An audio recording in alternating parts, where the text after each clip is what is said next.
Estamos aquí entonces en una, en una nueva conversación sobre las certezas y, no tan y las dudas que nos quedan respecto de la Convención Constitucional. Eh, la verdad es que el reglamento es bastante, o sea, la reforma constitucional es bastante escueta, no nos da muchas luces.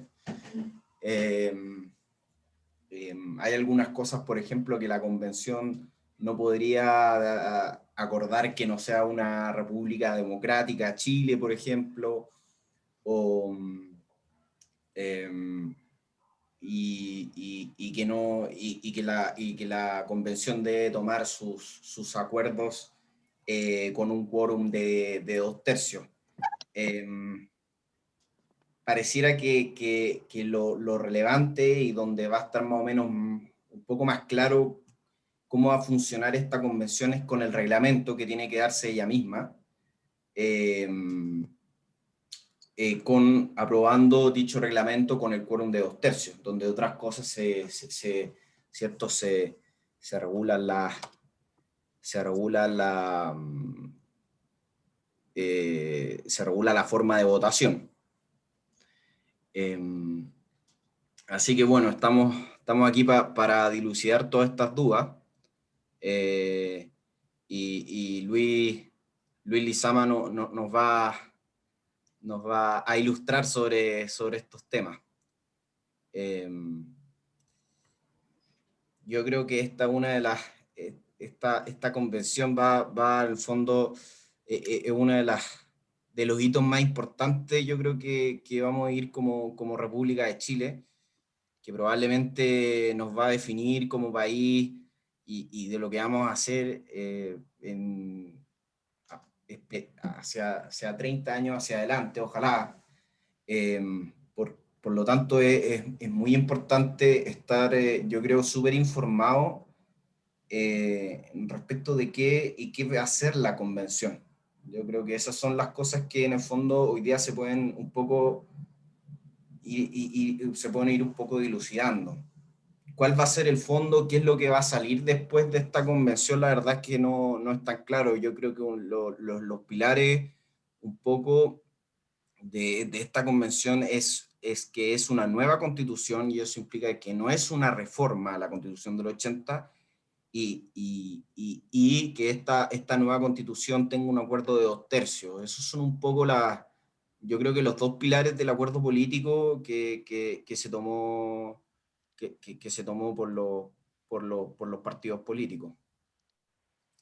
Eh, y, y, y, bueno, hay que, como dije, estar muy informado y yo creo que este tipo de instancias son súper buenas como para ir haciéndose una idea de lo que va a ser la Convención Constitucional, cuáles son sus atribuciones, qué cosas puede hacer y qué cosas no puede hacer. ¿Ah? Por ejemplo, en el reglamento se señala que no puede la convención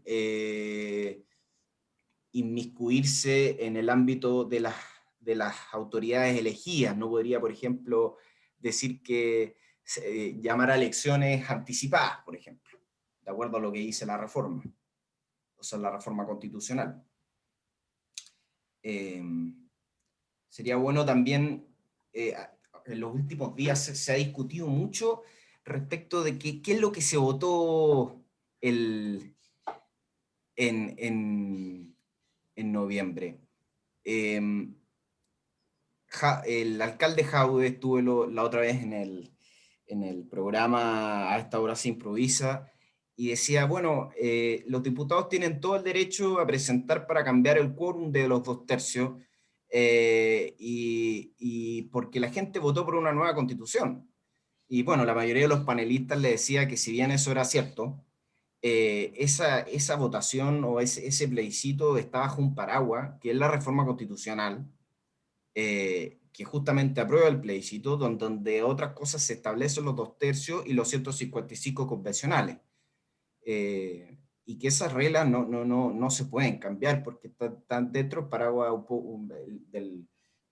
este plebiscito está dentro de un paraguas, no es algo totalmente aislado. Y por otro lado, se vulnera un acuerdo político que yo creo que hay que respetar. O sea, cuando uno empieza ya a no respetar los acuerdos políticos, empieza un poco a dañar dañar un poco la institucionalidad del país o la pone un poco en riesgo, porque al final las otras personas o los otros, otras personas que fueron parte del acuerdo podrían desconocer el proceso o el proceso podría poner en duda y yo creo que en estos momentos sería lo peor que nos podría pasar un poco. Eh, Así que yo creo que es un tema muy interesante, que está bien álgido. También tenemos cierto, las modificaciones que se quieren hacer respecto de aumentar los 155 convencionales para los escaños reservados. eh, y entonces son cosas que están en la discusión hoy día bastante destacadas, ¿cierto? Y, y a veces parece preocupante que un sector político esté por modificar estas cosas que estuvieron dentro de un acuerdo político que lo firmó la mayoría de los partidos políticos. Eh, Señor moderador, yo creo que estamos listos como para poder ¿Estamos listos? empezar. Sería bueno Entonces, que establezca cuál va a ser el procedimiento para hacer preguntas después de la presentación de don Luis Lizama. sí, bueno, Luis Lizama, ¿cierto? Nos va a hacer una presentación sobre esto. Eh, por favor, las preguntas que las vayan ingresando al chat y después, luego de la presentación de Luis, yo las voy leyendo para que él vaya respondiendo las dudas. ¿Ah? Entonces paso a presentar a nuestro expositor. Luis Lizama estudió Derecho en la Universidad de Chile, tiene eh, diversos cursos de posgrado, destacándose un magíster en Derecho al Trabajo y Seguridad Social de la misma universidad. Ha sido profesor de la Universidad de Chile, de la Universidad de los Andes, de la Diego Portales, entre otras, y ha sido autor de numerosos libros.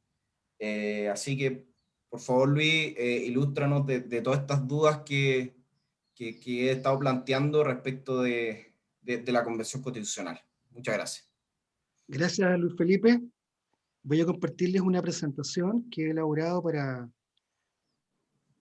esta exposición, que la verdad es simple y compleja a la vez, porque evidentemente que hay un sinfín de dudas e incertidumbre respecto a cómo va a ser el proceso constituyente. Probablemente para algunas de sus interrogantes no tengo una respuesta muy definitiva, pero hemos tratado de revisar la mayor cantidad de comentarios, análisis que se han formulado a partir justamente de la reforma que se efectuó y que ha permitido iniciar este llamado proceso constituyente. Si uno quisiera revisar etapas, son 4 etapas. La primera está cumplida, ¿no?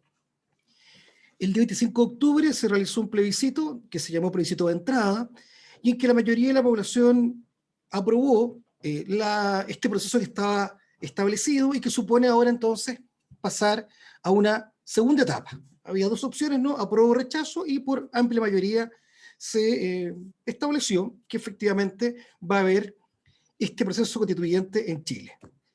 La segunda etapa va a estar marcada por una elección, que es la elección de los convencionales, porque si ustedes recuerdan, la consulta que se formulaba en el mes de octubre era primero si aprobaba o rechazaba que se produjera una nueva constitución política, y la segunda consulta era respecto a la modalidad en la que se iba a elaborar esta nueva Carta Fundamental. Y había 2 opciones, ¿no? Una que era la convención mixta, en la que había integración de los actuales parlamentarios, por una parte, y por la otra, convencionales delegados que eran elegidos por la población, y la segunda, que era una convención constitucional íntegramente elegida por la ciudadanía, que fue la que también ganó por igualmente una abrumadora mayoría, razón por la cual tenemos entonces que elegir al 100% de los convencionales. Los delegados van a ser electos el día 11 de abril del año 2021.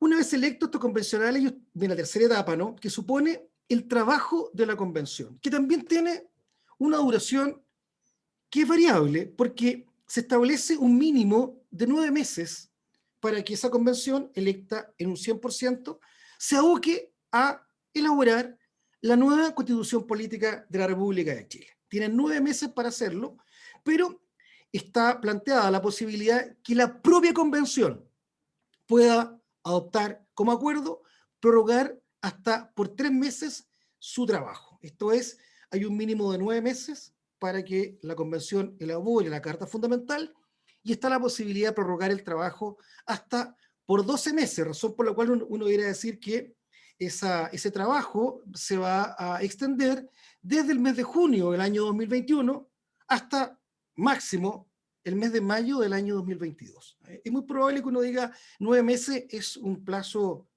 extremadamente breve, ¿no?, para producir esta nueva Carta Fundamental. Entonces el escenario más probable es que tengamos una prórroga de 3 meses y que esto concluya en el mes de mayo del año 2022.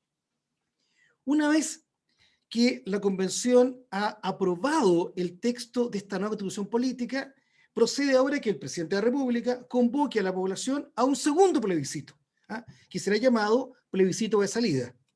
Este debe ser efectuado 60 días después de que termine el trabajo de la Convención Constituyente, de modo tal que, si pensamos que concluiría su trabajo en el mes de mayo del año 2022, como fecha tope, como fecha máxima, también la fecha o la oportunidad máxima en la que se efectuaría este plebiscito de salida sería en el mes de agosto del año 2022. O sea, ese es el llamado itinerario constitucional que hemos trazado a partir justamente de que triunfó la opción apruebo en el plebiscito 25 de octubre pasado. Decíamos que corresponde elegir a una convención constituyente que tiene exactamente igual número de integrantes que la Cámara de Diputados. O sea, hay que elegir 155 miembros.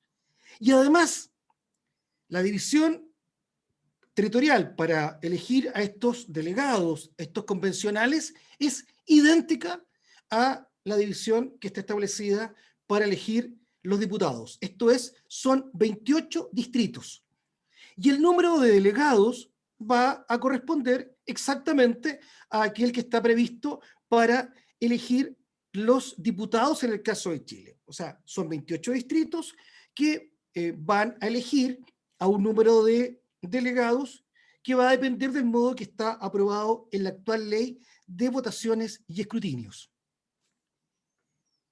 La elección de delegados para la convención es voluntaria. O sea, rige la regla entonces de la voluntariedad. Si una persona, un ciudadano con derecho a voto decide no votar, no va a ser sancionado por ello. No hay una multa por el caso que alguien se abstenga de votar.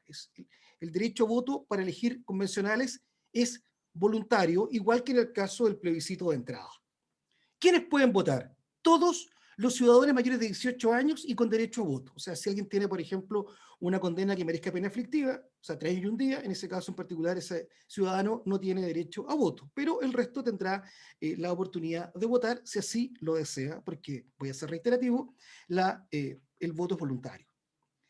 Y también podrán votar aquellos extranjeros residentes en Chile que estén habilitados para votar porque tienen 5 o más años de residencia en el país.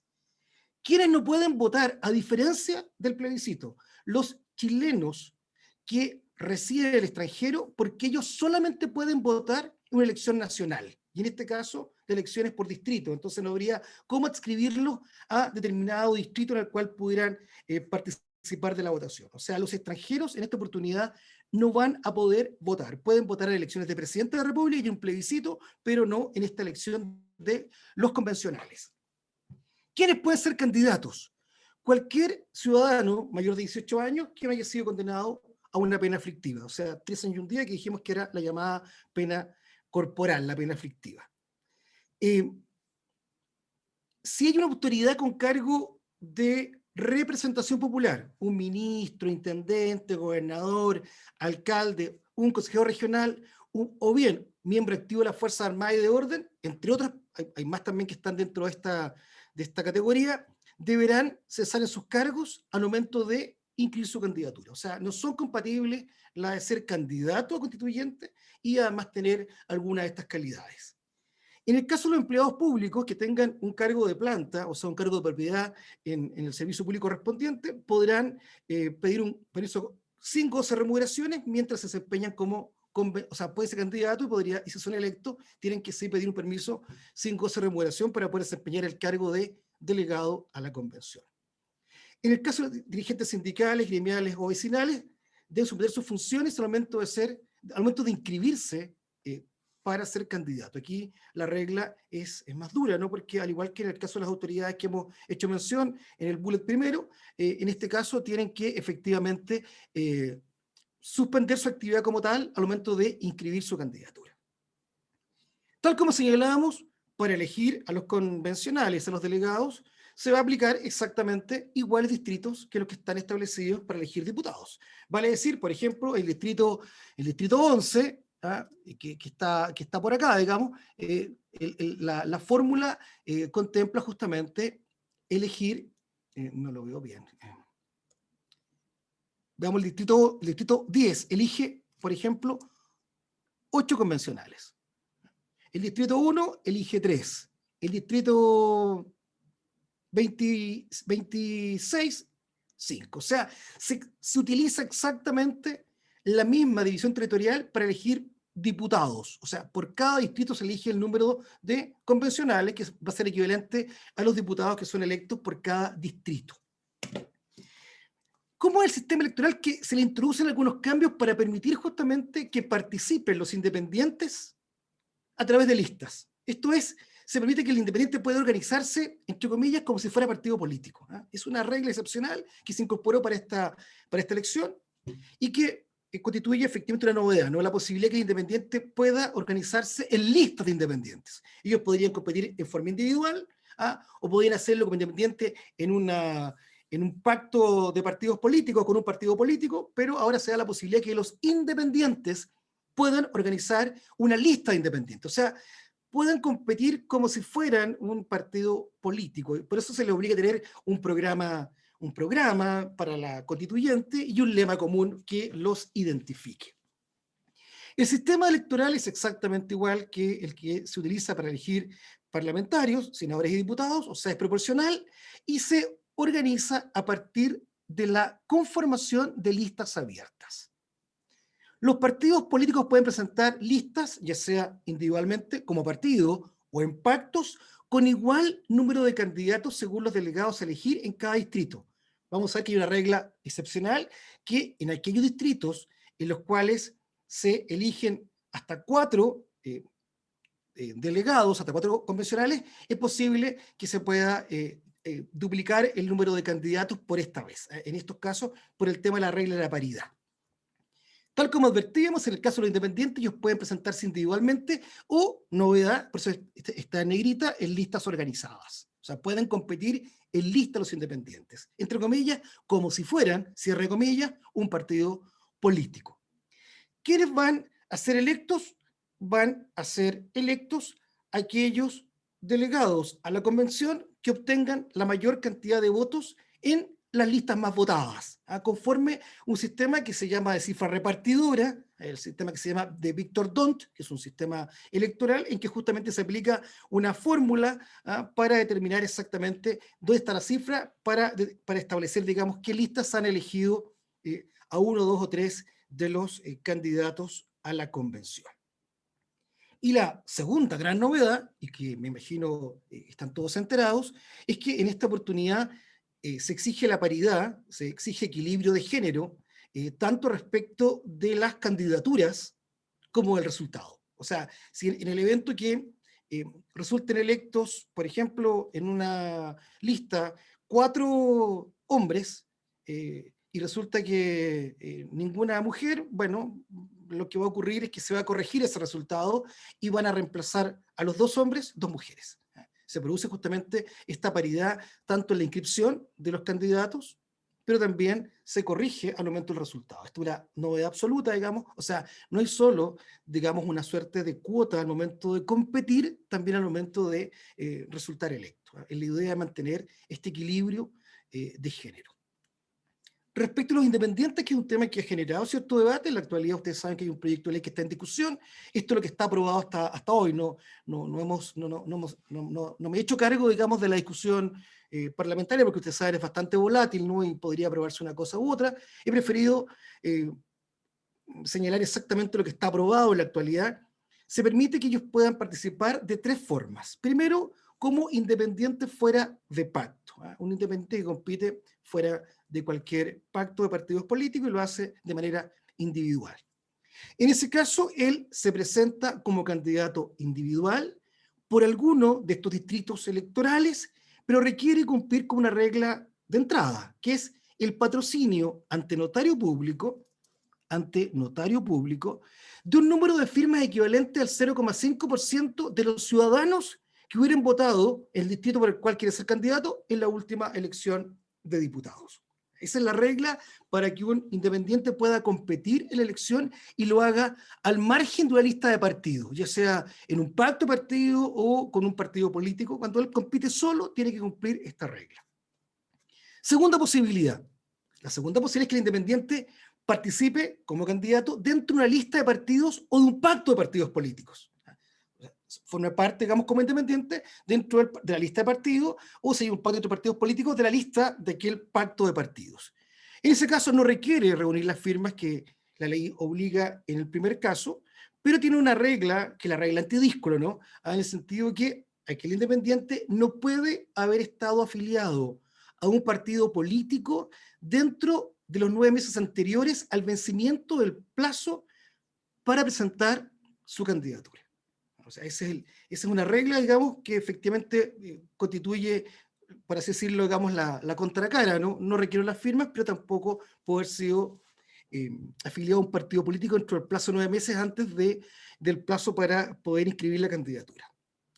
Y tercera alternativa, que es la novedad, digamos, que se incorpora con la reforma al sistema electoral, es que los independientes puedan competir en una lista de independientes. En ese caso, tal como señalaba, compite como si fueran un partido político, porque presenta una lista de independientes que competirán en un distrito específico con un programa común y un lema que los identifique. O sea, requieren tener cierta consistencia, ¿no? Al punto que requieren un programa en común y requieren además un lema que identifique a esa lista de independientes.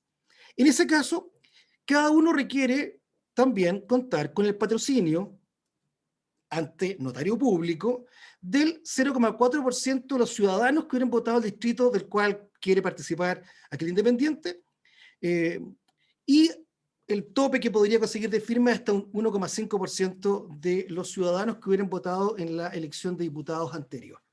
0,4 como mínimo, hasta 1,5 es el tope que le fija la ley. Y segunda novedad respecto a los independientes. Una, la lista de independientes, y lo segundo, el número de candidatos dentro de esa lista va a ser equivalente al número inmediatamente superior al siguiente, al número de escaños a elegir el distrito en el cual se quiere participar. Por ejemplo, si viéramos, por ejemplo, el distrito 10, ¿no? Aquí se eligen 8, deben ser 8 candidatos. Bueno, aquí pueden llevar 9 candidatos los independientes que van en esta lista, ¿no? Se les establece también una regla que los favorece, o sea, se les permite incorporar un mayor número de candidatos a la lista. ¿Cómo es el sistema de elección? Decíamos que un sistema así fue repartidora, en que yo aquí he señalado un ejemplo, ¿no? Supongamos que en este caso en particular se van a elegir 5 cargos y hay 3 listas que compiten en aquella elección. La lista A obtiene 100 votos, la lista B obtiene 60 votos y la C obtiene 40 votos.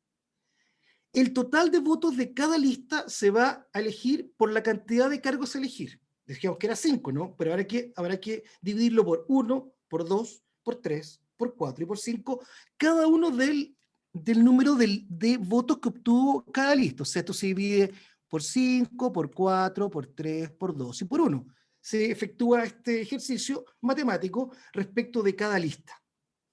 Y luego, estas cifras resultantes de esa división se ordenan en forma decreciente, o sea, del mayor al menor, y eso va a determinar exactamente cuál es el número de convencionales que elige cada lista. En el ejemplo que hemos dado, claro, el primer lugar son 100 dividido por 100 dividido por 1 es 100. Entonces, claro, primero es 100. 60 dividido por 1 es 60, ese es el segundo, no 60. 100 dividido por 2 es 50. 50 es el orden porque la otra sacó 40 votos y 40 dividido por 1 es 40. Y cuando hacemos la división de 100 por 3, 33 votos, vale decir, la lista A elige 3, la lista B elige 1 y la lista C elige 1. Ese es el modo como se organiza y se establece exactamente cada una de estas, cómo se distribuyen los cargos obtenidos por cada lista, ¿no?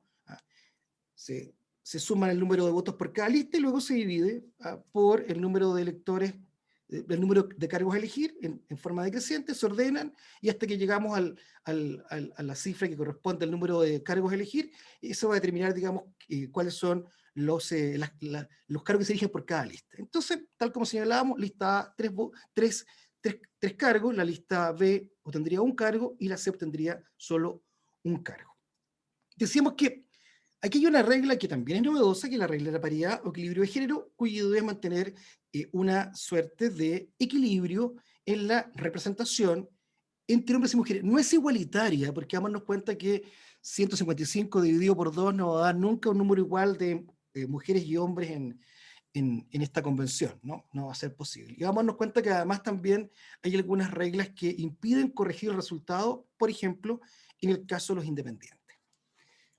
Primero decíamos que la paridad operaba tanto al nivel de los candidatos como de los resultados. Entonces las listas deben presentar un número de candidatos de hombres y mujeres que sea igual en el caso de aquellos distritos que eligen un número par de convencionales. O bien no puede superar en más de uno, un género u otro, hombres o mujeres, si los delegados a elegir son impares. O sea, si son pares, tienen que ir exactamente igual número de candidatos, hombres, que de mujeres. Y si fuera un número impar, por ejemplo, hay que elegir 7, podrían ir 4 hombres y 3 mujeres, pero no 5 hombres y 2 mujeres. O sea, siempre la diferencia puede ser solamente de 1. Ahora bien, decíamos que había una regla también que decía que en aquellos distritos que se elijan 3 o 4 delegados, se puede presentar hasta 6 candidaturas a constituyentes. O sea, hay una regla que corrige el tema para evitar de que, claro, si elijo 3, van 3. Serían 2 y 1. Puede ir hasta 6. 3 y 3, 3 hombres y 3 mujeres. Si elige 4, puede llegar 6, también puede ser 3 hombres y 3 mujeres. Eso respecto a las candidaturas. En la idea de establecer, le insisto, no igualdad, equilibrio de género, para hombres y para mujeres. Y respecto a resultados, es una suerte de corrección del modo en que se determina con este sistema quiénes son electos en cada lista. ¿Por qué razón? Si en un distrito el resultado presenta un desequilibrio en la cantidad de electos respecto a hombres y mujeres, la última candidatura menos votada y que resultó electa cederá su cupo a la candidatura más votada dentro de su propio partido o de la lista, si no hay otro dentro del partido, del sexo opuesto. Veamos un ejemplo. Si se eligen 4 delegados y hay elegido 4 hombres, los 2 últimos hombres electos deberán ser reemplazados por las mujeres más votadas de su propio partido. Si no hay representantes del mismo partido, se reemplazarán por las mujeres más votadas en la misma lista. O sea, hay que operar la regla primero respecto a los partidos políticos, y luego, si no hay partido, en el partido, digamos, alguien que pueda reemplazar a aquel candidato, por uno del sexo opuesto, tendrá que irse entonces ahora a la lista. Y esta regla de paridad de resultados no es aplicable a aquellos independientes que resulten electos fuera de la lista. O sea, si hay un independiente que se inscribe solo, corre solo y es electo, no le va a hacer aplicar esta regla de paridad de género para dejarlo, por ejemplo, fuera de la convención constituyente. Esto opera solamente respecto de la lista, ya sea una lista de partidos, una lista de pacto de partidos o la lista de independientes. Tema que está también en discusión y en debate, pero respecto al cual no hay regla, es respecto a los escaños reservados para pueblos indígenas. En Chile hay 9, ¿no? Mapuche, Aymara, Rapa Nui, Licanantay, Quechua, Coya, Diaguita, Cahuachcar y Yamana. Son los 9 pueblos indígenas reconocidos como tales. Hasta ahora no hay regla aprobada a la fecha. El Senado rechazó el jueves pasado una propuesta de la Comisión de Constitución porque no alcanzó el quórum exigido para su aprobación. Se entiende que el quórum para aprobar esta regla son 3/5 de diputados y senadores en ejercicio. En consecuencia, es una regla que tiene un quórum mayor, ¿no? al normal. En la comisión mixta, para resolver, digamos, por quórum de 3/5, digamos, este problema, aparecen efectivamente, yo diría, 2 grandes propuestas, ¿no? Una que plantea la oposición, que es adicionar 24 delegados para representar a los pueblos indígenas. O sea, 155 más 24. ¿Cómo serían electos? Primero, un padrón especial que debería conformarse por aquellas personas que se autodefinen como indígenas.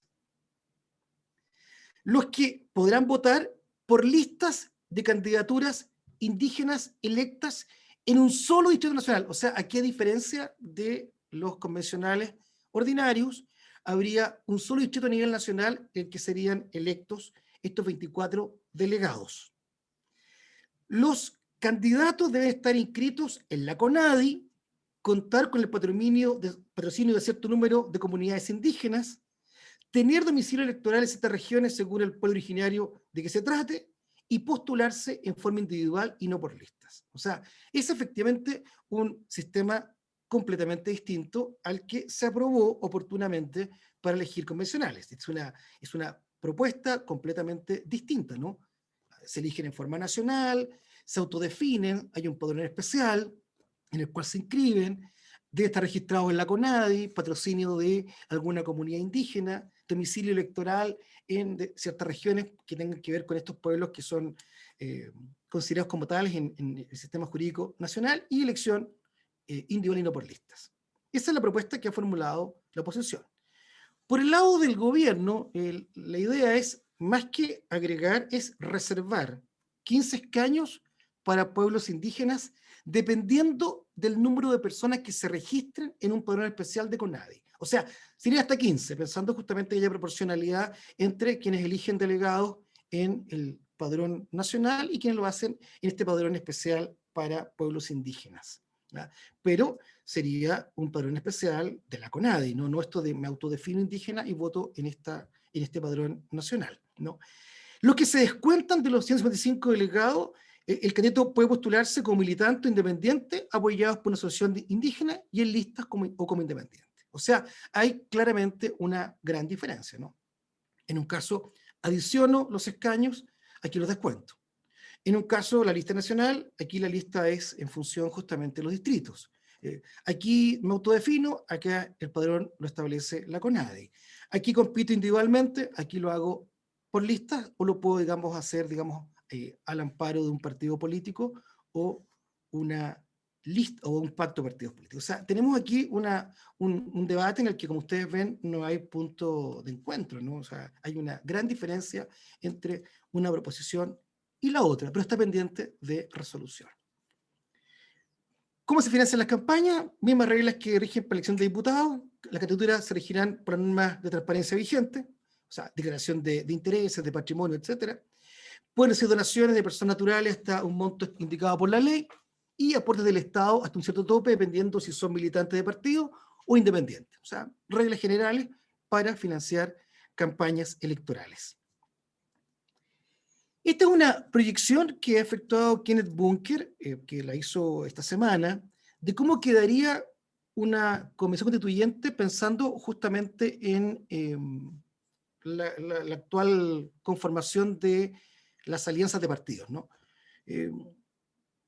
La verdad es que, como ustedes ven, Chile Vamos más republicanos, elegiría uno el Partido Republicano, el resto sería todo de Chile Vamos, no alcanzaría a conseguir la mitad de la convención, sino que algo menos que la convención, un poco más del 40% de la convención. En el caso de los independientes, según Kenneth Bunker, elegirían solo uno, los no neutrales, que sería el que está acá.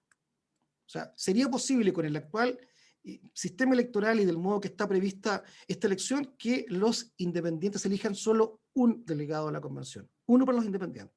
El resto tendría que ir ya sea en lista de partido o en lista de pactos de partido. O sea, y como independiente solo sería elegido uno. En el caso único constituyente, lo que sería ex nueva mayoría menos el PC, se llegaría prácticamente el grueso en la convención. Habría un ecologista, habría un humanista, habría exactamente 10 para Chile Digno, o sea, el PC y sus aliados, y habría 9 para el Frente Amplio. Con lo que, como ustedes me imagino advertirán, no se consigue los 2/3, o sea, se requeriría, me refiero por el lado de la oposición, si uno dijera, aquí está la oposición, de aquí hacia acá, evidentemente no conseguiría los 2/3 que les permitirían controlar la Convención Constituyente. Y bueno, está bastante más lejos Chile Vamos de conseguirlo, porque le faltaría todo este trecho completo, ¿no? O sea, le faltan más digamos, al gobierno que a la oposición para poder controlar esta convención, según le insisto, una proyección que ha efectuado Kenneth Bunker sobre cómo se conformarían la convención con estos escaños y del modo que quedaría conformada. Tercera etapa, el trabajo en la convención. El trabajo comenzaría el mes de junio del año 2021, dijimos 9 o ya hasta 12 meses, dependiendo de la propia convención. En la primera sesión deben elegir los convencionales un presidente y un vicepresidente, pero aquí la regla es distinta, es mayoría absoluta, o sea, a la mitad más uno, 50% más uno de los convencionales van a elegir al presidente y al vicepresidente, o sea, uno diría que va a ser electo de este sector, no de la oposición.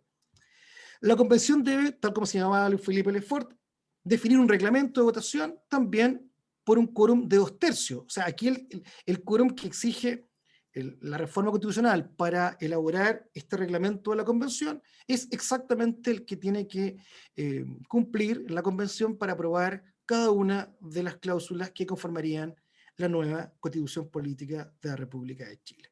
2/3 sumidos para ponerse de acuerdo respecto del reglamento de la convención.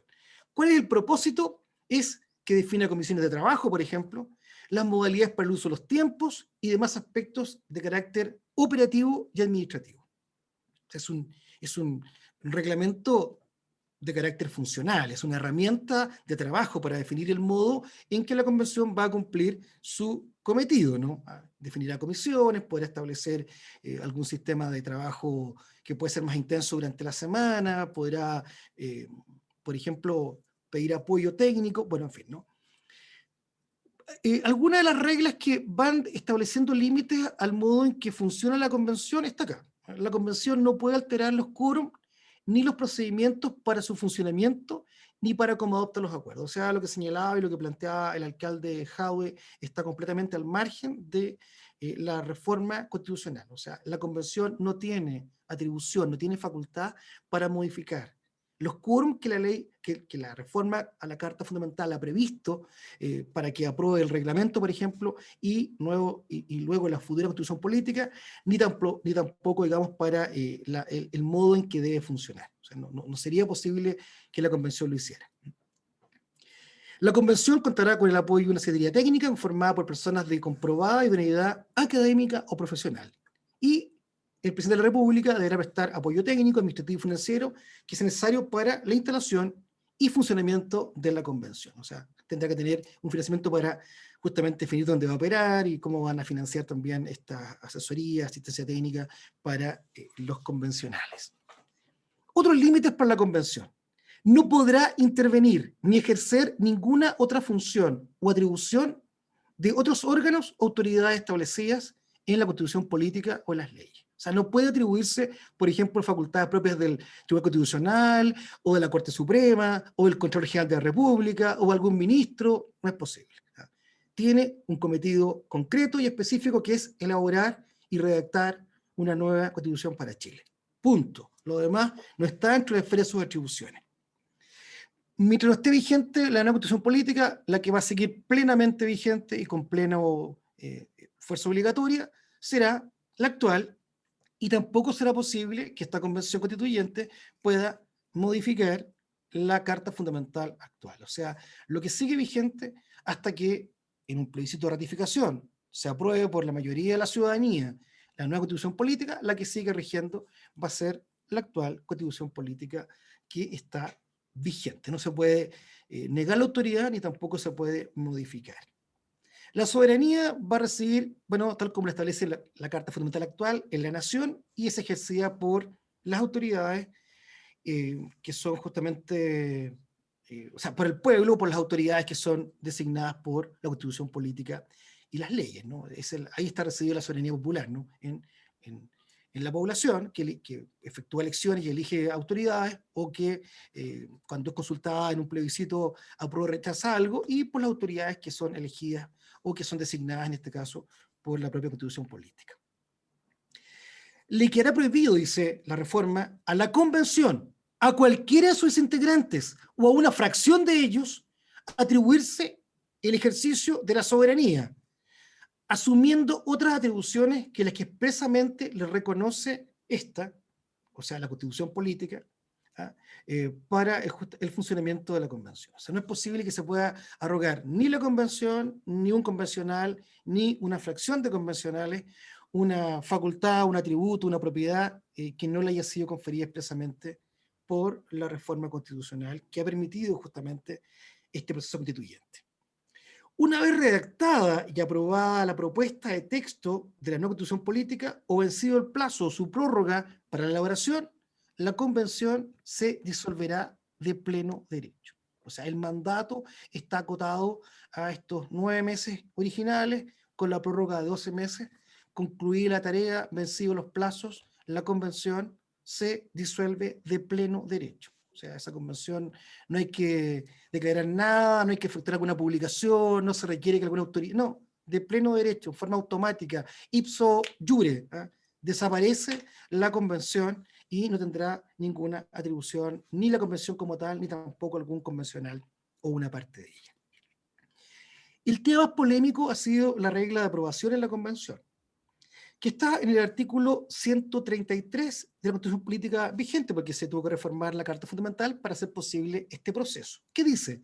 La Convención deberá aprobar las normas y el reglamento de votación de las mismas por un quórum de 2/3 de sus miembros en ejercicio. O sea, se deben contar los 151 miembros dividido por, o sea, multiplicado por 2, dividido por 3, para que nos dé el número de delegados que se requieren para aprobar tanto el reglamento de votación como el texto de la Constitución Política que va a ser sometido a aprobación de la ciudadanía en un plebiscito de salida.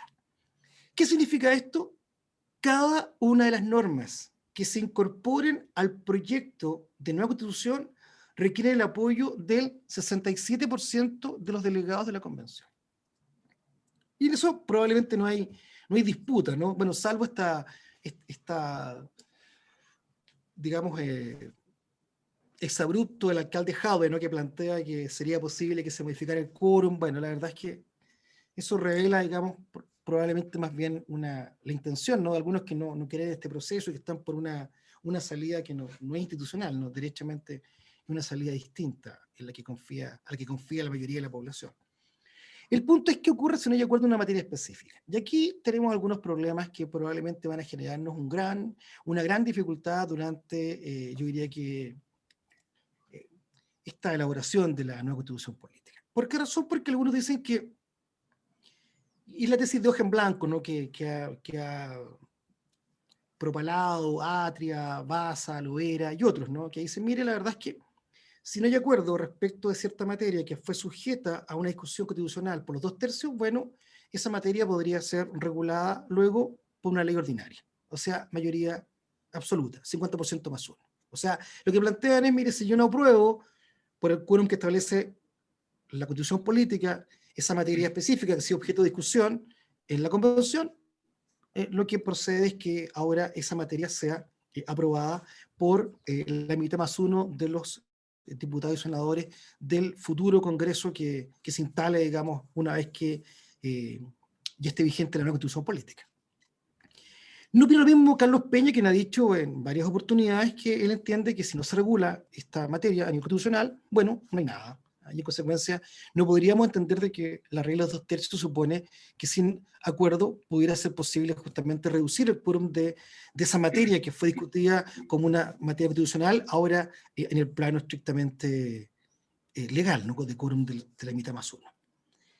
Hay un problema aquí que probablemente se ha discutido en la teoría política contemporánea, ¿no? Jeremy Waldron, que es un filósofo político, ha planteado que lo que justifica la democracia es la regla de la mayoría, que es un poco lo que sostiene Atria, ¿no? La mitad más uno, y eso debería ser suficiente, y la minoría podría ser avasallada desde ese punto de vista, ¿no? Con esa idea, ¿no? De que la mayoría es la que puede aprobarlo todo. Claro, tenemos la dificultad, ¿no? De que si no tenemos cómo tener un contrapeso frente a esa mayoría que pueda avasallar a la minoría, hay una dificultad, ¿no? Para construir un régimen democrático de veras. John Rawls plantea una cosa enteramente distinta, ¿no? Dice, mire, aquí no hay ninguna duda que hay derechos que son anteriores al Estado y que deben ser respetados por cualquier régimen democrático, y el fundamento de la democracia son principios independientes de ella misma. Y en consecuencia, la mayoría nunca tiene la última palabra, porque evidentemente que uno de los sentidos de la democracia es también el defender a la minoría, no aplastarla, no porque tengo la mitad más uno puedo hacer lo que quiera con el resto, ¿no? Bueno, yo creo que el tema de fondo está acá, el tema de fondo está acá y probablemente nos va a provocar alguna discusión. ¿Hay un hoja en blanco? Yo diría que tampoco hay un hoja en blanco, ¿no? Uno diría en la forma sí la hay. ¿Por qué razón? Porque aquí, a diferencia, cuando uno discute un proyecto de ley, el proyecto de ley supone que el presidente de la República envió un mensaje, envió un proyecto, o un parlamentario o varios parlamentarios plantearon una moción parlamentaria, plantearon un proyecto base de discusión. Ahora no hay mensaje, no hay moción. O sea, los delegados de verdad discuten a partir de una hoja en blanco. No hay un documento que no diga, mire, el presidente de la República le envió a la convención un proyecto de nueva carta fundamental, le envió el de Bachelet. No lo puede hacer. Los convencionales van a tener que discutir ellos y van a poder plantear ellos iniciativas, pero claro, uno diría, no partimos de una suerte de un proyecto integral. Eso no existe. En la forma uno diría, hay hoja en blanco. Pero en el fondo, tal como señalaba Luis Felipe, tampoco es posible que los convencionales puedan hacer lo que quieran. Ellos deben respetar a lo menos 4 cosas, ¿no? Primero, el carácter de república del Estado de Chile. O sea, no podríamos llegar a concluir de que va a haber monarquía en Chile, o un principado, ¿no? Esto es una república. Segundo, un régimen democrático. O sea, no podría haber una dictadura que pueda ser el resultado de la discusión constituyente, ¿no? O sea, república por una parte, por la otra una democracia, ¿no? Pero mire lo que hay que respetar también. Sentencias judiciales firmes y ejecutoriadas. O sea, cualquier sentencia, cualquier fallo que esté ejecutoriado, o sea, que no sea posible un recurso posterior, digamos, ya sea porque se han agotado todos los recursos, han vencido los plazos, bueno, en ese caso en particular, esa sentencia no podría ser modificada por el nuevo texto de la Constitución Política vigente. O decir, mire, vamos a aplicar esto retroactivamente afectando un fallo judicial, ¿no? Que podría expropiar eventualmente a alguien que tiene, en virtud de esa sentencia judicial, una propiedad, ¿no? Y lo segundo, que es lo más relevante de todo, a mi modo de ver, es que los tratados internacionales ratificados por Chile y que estén vigentes tampoco podrían ser afectados por el nuevo texto de la Constitución Política chilena. O sea, y si ustedes se percatan, no se refiere solo a tratados de derechos humanos. O sea, no solo el Pacto de Derechos Civil y Políticos, o la Carta de Naciones Unidas, o la Carta de la OEA, un convenio de la OIT. No, se refiere en general a cualquier tratado, un tratado de libre comercio, un tratado de fronteras. Son tratados que deben ser respetados y que no podrían ser afectados por el contenido de la nueva Carta Fundamental. Ahora uno diría que también, del punto de vista de fondo, habrá derechos fundamentales, como la vida, la propiedad, la libertad, que tampoco podrían ser afectados por estos convencionales. Uno diría, claro, que se estableciera que no hay libertad personal, que no hay seguridad individual, que la propiedad, bueno, hay algunos temas que uno pudiera decir también deben ser reconocidos en la medida en que son derechos que son preexistentes al Estado y que debieran ser respetados por quien elabora esta nueva Constitución Política. Algunos problemas de la Convención, tal como señalábamos, el Congreso va a seguir funcionando mientras se redacta la nueva Constitución Política por la Convención, y la Carta Fundamental va a seguir en vigencia, incluso en el evento que el plebiscito no ratifique lo que le propone la Convención a la ciudadanía. ¿Qué ocurre en el caso de discrepancia? Y aquí tenemos una modalidad de trabajo. Si hay discrepancias, si hay un conflicto con el modo de interpretar los procedimientos definidos para la convención, se podrá presentar una reclamación ante la Corte Suprema. Que en el caso nuestro está integrada por 21 miembros, son 21 los miembros. Bueno, la Corte debe definir 5 integrantes por sorteo que deben dirimir esta reclamación, esta controversia, dentro del plazo de 10 días desde que tomó conocimiento del asunto. O sea, hay una instancia jurisdiccional que resuelve las controversias que se pueden suscitar en lo referido a los procedimientos definidos para la convención. Por ejemplo, los temas del quórum, por ejemplo, los temas de fracción, de alguna fracción se quiera rogar a una atribución. Bueno, está la posibilidad de recurrir a estos 5 integrantes de la Corte Suprema, que por sorteo los va a designar para que resuelvan en un plazo breve, ¿no? 10 días, este asunto. ¿Quiénes pueden reclamar? Una cuarta parte de los delegados y hasta 5 días después de que tomaron conocimiento del vicio de procedimiento. O sea, además hay sí un quórum mínimo para poder presentar la reclamación, una cuarta parte de los delegados y en un plazo de 5 días. Y la única restricción que tendría esta instancia de resolución de conflictos es que la reclamación no puede tratar sobre cuestiones de contenido de los textos en elaboración. O sea, no podríamos discutir acerca de si incluimos un derecho u otro, si es que la no inclusión de un derecho u otro pudiera afectar tal o cual estado de cosas con un tratado. No, o sea, tiene que ser aspectos vinculados con los procedimientos. O sea, no los temas del tema de contenido. Tal como señalábamos, la Comisión no puede poner término anticipado al mandato de las autoridades electas por votación popular, salvo que aquellas sea suprimida o sufran un cambio sustancial de aquí en adelante, a partir justamente de este plebiscito de salida. Y en último caso, o sea, cuando se produce pensemos por ejemplo en que se eliminara el Senado, ¿no? Bueno, habrá que establecer el modo en que las autoridades continuarán sus cargos en el futuro, ¿no? Regla transitoria probablemente para prever, digamos, una elección futura en la cual va a haber, por ejemplo, una sola Cámara y no un sistema, digamos, de Senado y Cámara de Diputados. Cuarta etapa, plebiscito de ratificación. Una vez que concluye el trabajo de la convención, 9 o 12 meses, el presidente de la República convoca un plebiscito para que la ciudadanía decida si aprueba o rechaza la nueva constitución política. El voto consultará: ¿aprueba usted el texto de la nueva constitución propuesto por la Comisión Constitucional? Opción A, aprueba; opción B, rechazo. Plazo para realizarlo, 60 días siguientes a la convocatoria formulada por el presidente de la República.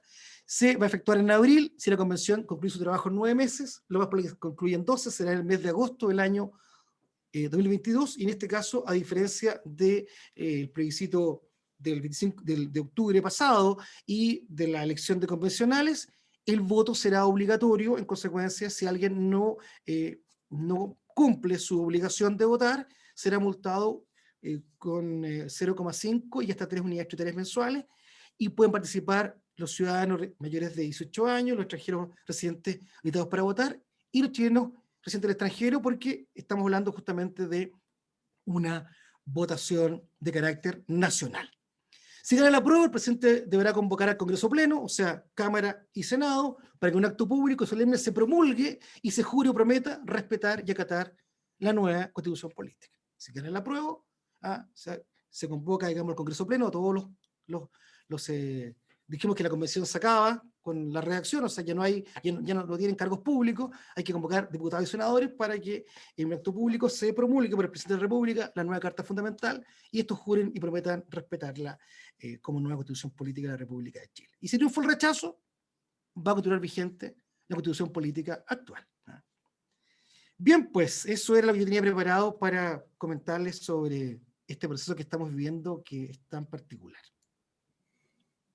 Luis Felipe. Bueno, muchas gracias, Luis, por esta presentación tan clara. Han surgido aquí algunas preguntas. Preguntan, ¿puede un candidato que vive en Santiago postular a constituyente por cualquier distrito de Santiago o solo al distrito electoral inscrito? Yo entiendo que podría postular a cualquier distrito, digamos, si es en Santiago. Ya, perfecto. Preguntan también si ¿puede un ciudadano dar su patrocinio a más de un independiente? No, solamente uno. Solamente uno.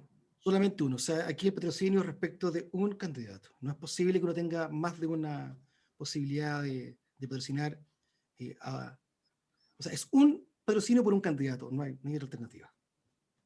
Perfecto.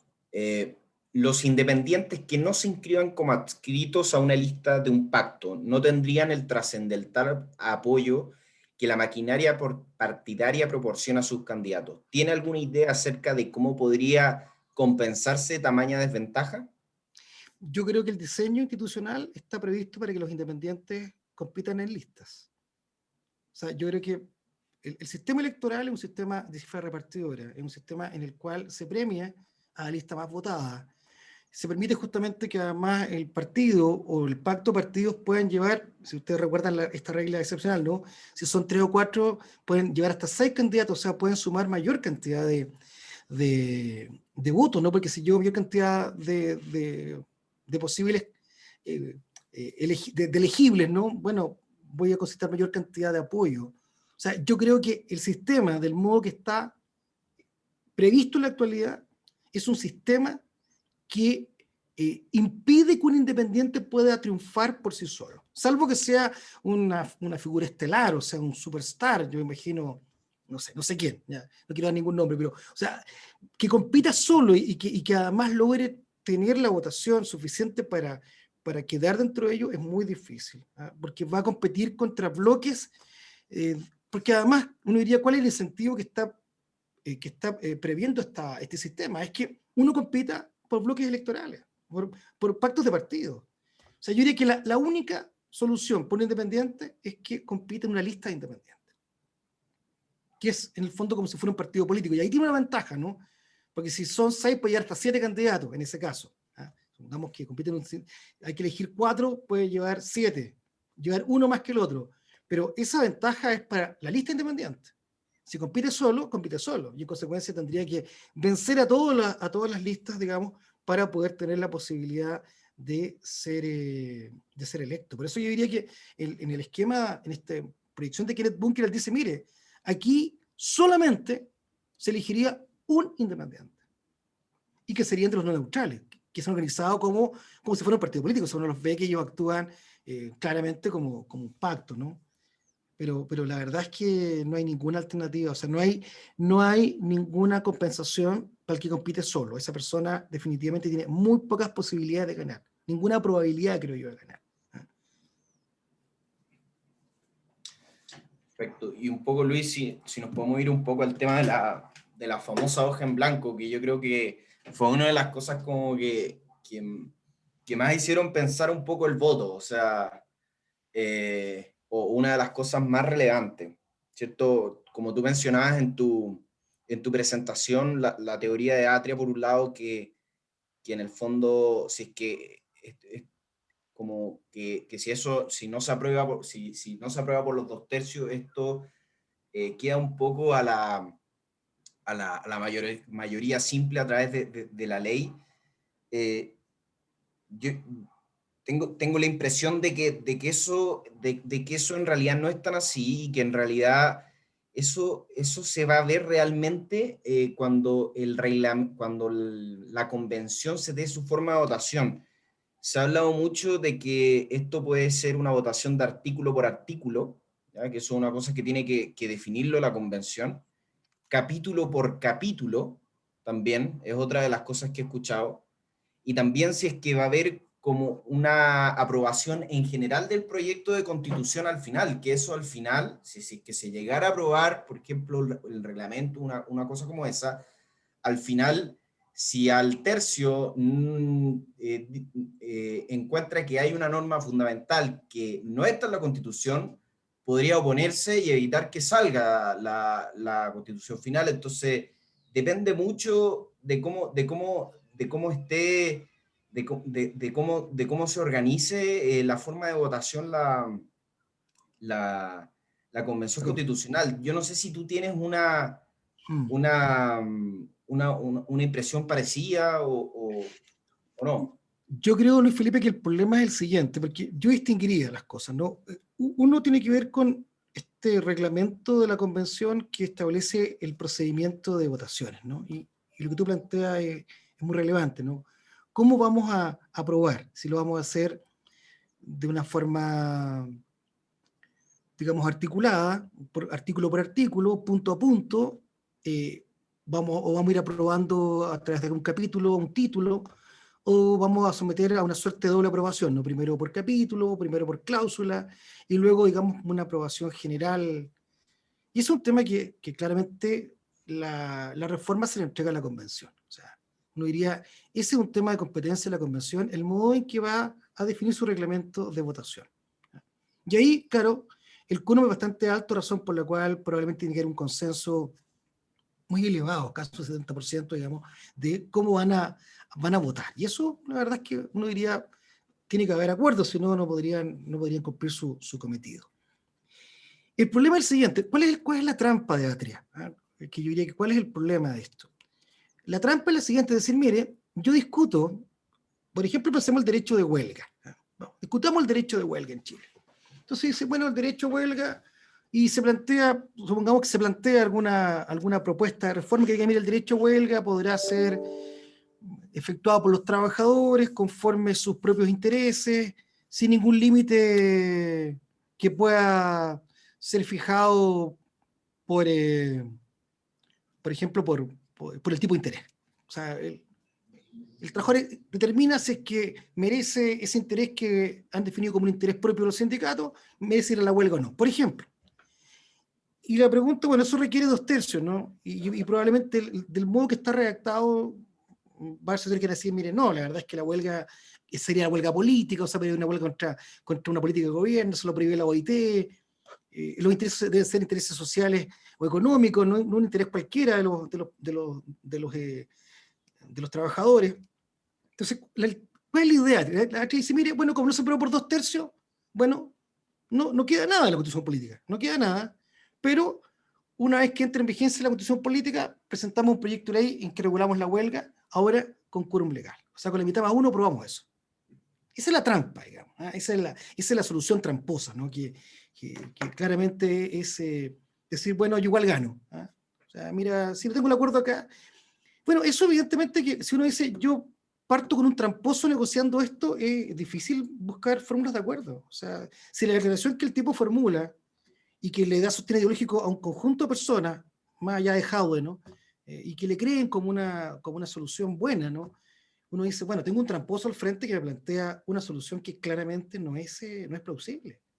O sea, esto de que, mire, es como si yo converso con usted de determinada materia, pero si no lo acordamos, no importa, porque yo lo pruebo más tarde, digamos, del modo que quiero, porque bajamos el quórum.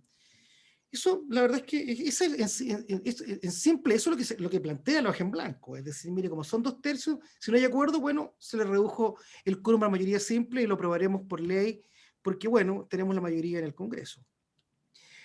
Bueno, a eso Peña ha dicho una cosa bien sencilla. Dice, mire, la hoja en blanco, la verdad es que no es tal, pues si yo sometí a discusión a nivel constitucional determinada materia, es porque le di ese rango, le di el rango a los 2/3. Y sin acuerdo no dejo nada, pero no es que yo después pueda aprobar aquello que ambos habíamos dicho que esto era constitucional, ahora lo convierto en legal, por efecto justamente que, por último, por esta hasta de mala fe, no lo apruebo arriba, porque después lo apruebo por un quórum más bajo. Entonces, yo diría que ese debate es un debate que probablemente hay que dar, ¿no? Y hay que discutir, porque si el punto de partida para sentarse a conversar es ese, no es una buena manera de conversar un tema tan relevante como este, ¿no? Por eso yo diría que el asunto tiene este bemol, esta dificultad que yo creo que se ha planteado a partir de esta interpretación tan particular, ¿no? De decir, bueno, muy simple, ¿no? Si hay veto de la derecha por un determinado tema, bueno, se aprobará más adelante por mayoría simple, del modo que lo queríamos, porque la verdad es que le hemos cambiado de lugar, ¿no? Esto que estaba en este rango ahora pasó a un rango distinto, por carambola, por rebote. No es muy serio el argumento, evidentemente, ¿no? Es un argumento que uno diría es bien pobre, ¿no? Y además que, claro, no da cuenta de la idea de generar consensos, acuerdos, como los que se han acordado, ¿no? Es decir, mire, construyamos algo sobre la base del más amplio acuerdo posible a nivel de la convención. Pero eso Luis Felipe, creo yo. Muchas gracias. Preguntan los candidatos de una lista requieren entonces cada uno de ellos el 0,4%, si son 8 resulta el 3,2%. En el caso de la lista de independientes, sí. Ya. Si son candidatos, o sea, si compitiera solo 0,5, si va lista 0,4, pero 0,4 por cada candidato a la lista. Perfecto, perfecto. Preguntaban también algo que tiene que ver, Luis, con algo un poco como más de fondo, que yo creo que no tiene que ver tanto en el fondo con quizás con la presentación, pero quizás sería bueno ver tu opinión. Dicen acá que es muy probable que la próxima constitución sea altamente declarativa en derechos de todo orden para las personas. No hay problema en ello, el rey, pero me surgen dos preguntas. ¿Cómo se los garantiza? Es decir, ¿cuáles son medios constitucionales para asegurar a las personas y grupos su cumplimiento? Aparte de la judicialización a la que puede recurrir todo aquel que se considera afectado. Claro. Derivado de lo mismo, ¿cuáles son los mecanismos que hacen coherentes los derechos individuales de los colectivos o cómo se evita el choque entre ambos? A ver, yo diría que, bueno, es otro tema también que se ha generado un debate, ¿no? Acerca de cómo uno dota a una constitución política de derechos sociales. Hay muchos países que forman parte de la OCDE que no tienen derechos sociales en sus constituciones políticas. O sea, y que no por eso no los garantizan a nivel, por ejemplo, de la ley, que ha sido como la crítica que se ha formulado desde fuera, ¿no? Decir, mire, tenemos un sistema que no garantiza ciertos derechos sociales. Y justamente la oportunidad para incorporarlos a la Carta Fundamental es justamente esta. La respuesta que se ha dado es que hay un sinfín. Francia, por ejemplo, no tiene derechos sociales consagrados a nivel de su constitución política y sin embargo los garantiza, ¿no? A nivel legal.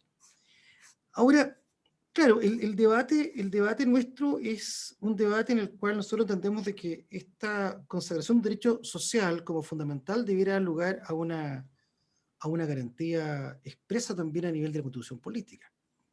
Esto es que la Carta Fundamental estableciera una modalidad de financiamiento de estos derechos, ¿no?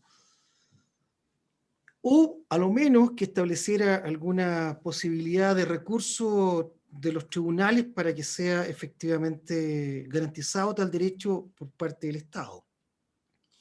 Empecemos el derecho al trabajo, ¿no? En el caso nuestro tenemos la libertad de trabajo considerada como derecho fundamental, la libertad de trabajar.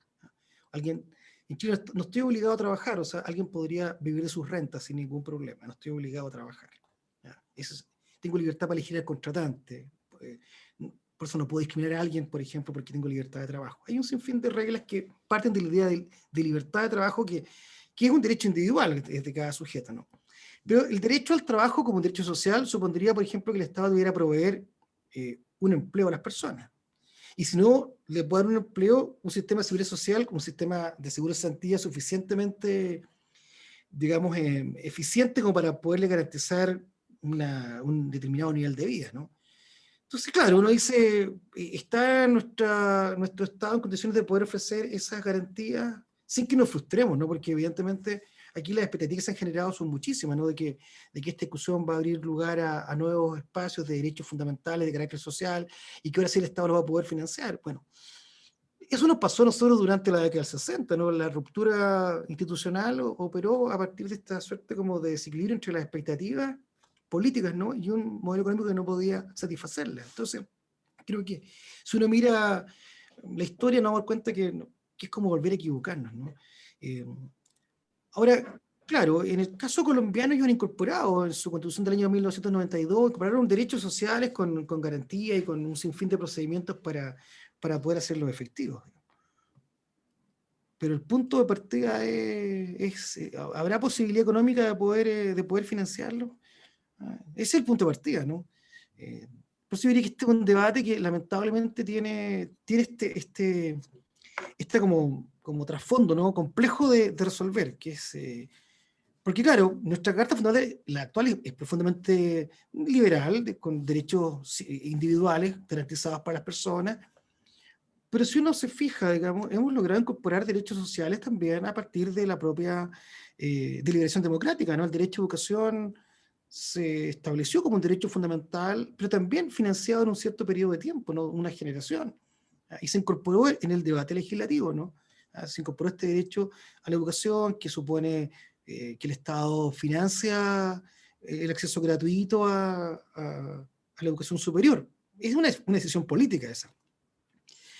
Hay veces que han sido los tribunales los que han generado justamente obligaciones para el Estado, ¿no? Frente a una acción de protección presentada por un particular. Sí, claro, yo diría, el punto de discusión nuestra va a ser cómo logramos generar efectivamente una carta fundamental en la que nos hagamos cargo de que la posibilidad de financiar estos derechos sociales probablemente suponga más de una generación. O sea, no es que uno diga, mire, ya lo establecí, lo garantizo. Pero eso requiere probablemente un consenso dentro de la convención bien importante, ¿no? Que no va a ser fácil de conseguir. Luis, volviendo un poco a lo que dijiste respecto, siento que por un lado, si es que la convención vulnerara, ¿cierto?, el procedimiento que ellos mismos se han dado y lo que está regulado en la reforma, ¿cierto?, se podría recurrir a la Corte Suprema. ¿Cierto? Ahora, ¿qué pasa, por ejemplo, con otras, con cuestiones que no tienen que ver con el procedimiento, pero que sí, que son de fondo y que están prohibidas, que también señalaste como los tratados, que no se pueden vulnerar los tratados internacionales, que Chile es una república democrática y otras cosas más? ¿Qué pasa si la convención vulnerara eso? ¿Tú crees que se podría aplicar como para ejercer esa acción? Yo creo que no. Yo creo que la acción que está prevista en la reforma constitucional tiene que ver justamente con aspectos de procedimiento. Ya. Y además excluye expresamente los temas de contenido. Ahora, si uno mira en perspectiva, tampoco puede ser de una forma distinta, ¿no? Porque supone que esta es una convención elegida para elaborar una nueva constitución política y en la que, claro, se han fijado a sí mismos, no a sí mismos, sino que se les fijaron un conjunto de reglas que limitan su accionar. Y que en el tema de contenido los límites son 4, ¿no? Chile una república democrática, Chile una república, Chile los fallos y los tratados internacionales, punto. Ese es el límite. Ahora, claro, ¿quién resuelve eso? Nadie. Si hubiera una infracción, por eso aquí está el tema de los 2/3, por eso yo diría que es tan peligroso ponernos a elucubrar propuestas que puedan ser mañosas, digamos. Porque estamos jugando con fuego. O sea, uno dice, le hemos entregado a una convención atribuciones particulares. Si alguien plantea que la convención podría arrogarse atribuciones distintas, bueno, estamos en un problema yo diría severo, ¿no? Severo. Oye, Jorge Tuñón ha hecho una declaración y tiene razón, Jorge. ¿Eh? Estaba leyendo la ley, la 21.216, y en la 29ª es 0,4 por cada candidato dentro de la lista independiente, pero la lista es 1,5. O sea, no es 0,4 por cada uno, sino que es 0,4 por cada uno hasta 1,5 con el tope de 1,5 en la lista para concursar. Así que hago la aclaración porque efectivamente respondí mal. No es que 0,4 como por 8, sino que es 0,4 hasta 1,5 como tope. O sea, para distinguir en el fondo, digamos, que la lista está privilegiada. Una vez más, si ustedes se percatan, aparece la idea esta que la lista independiente es como la alternativa para poder competir sin ser integrante de un partido político. Muchas gracias por la aclaración. Bueno, yo creo que damos cierre a las preguntas. Le damos muchas gracias por las preguntas que hicieron, muy interesantes, y también a Luis por la presentación. No sé si, Luis, puedes hacer un cierre, como una conclusión de todo de todo lo interesante que hemos hablado.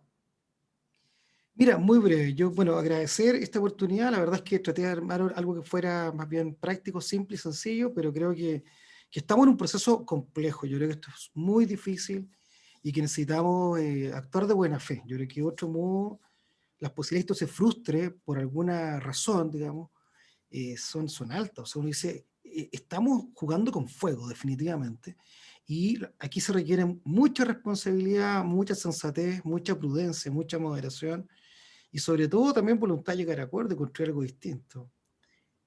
Porque la verdad es que en lo que estamos involucrados es un asunto que nos marca probablemente de aquí como decía Luis Felipe, 30 años por lo menos. Así que muchas gracias por la invitación.